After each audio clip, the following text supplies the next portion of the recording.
বিসমিল্লাহির রহমানির রহিম।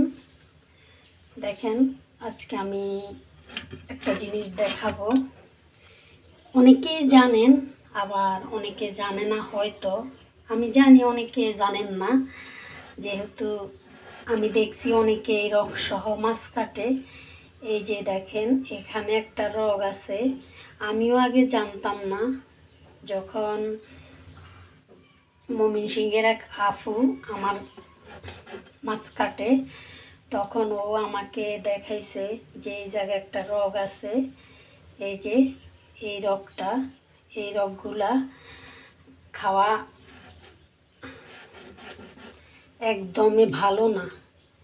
তবে আমি কাটতে পারি নাই, যেহেতু আমি মাছ বেশি একটা কাটি না। এই যে দেখছেন রগগুলা চিকন করি, এই যে রগ, এই যে এই রগগুলো আসলে খাওয়া উচিত না। এগুলা খাইলে নাকি শরীরের ব্যথা যায় না, শরীরে বিষ ব্যথা বেশি হয়। তো যখন মাছ কাটবেন দয়া করে এই রগগুলা পালাই দিবেন।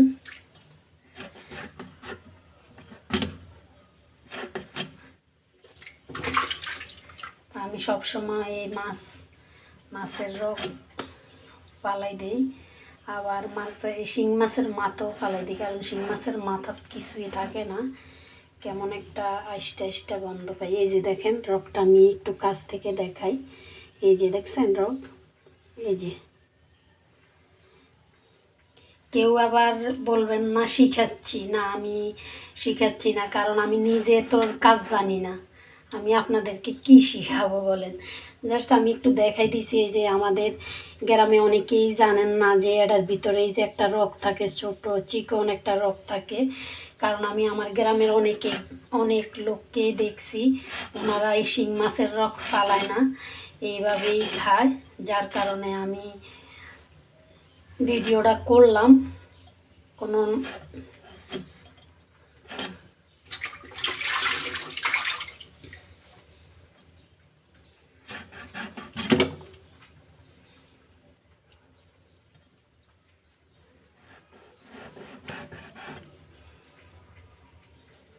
এই যে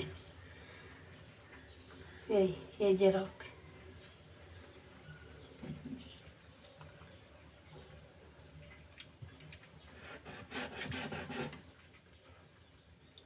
এই যে দুই সাইডে রগ থাকে। এই যে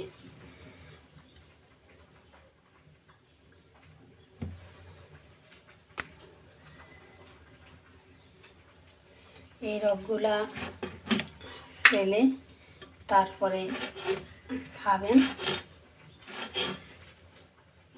ধন্যবাদ সবাইকে, আজকের মতো রাখলাম।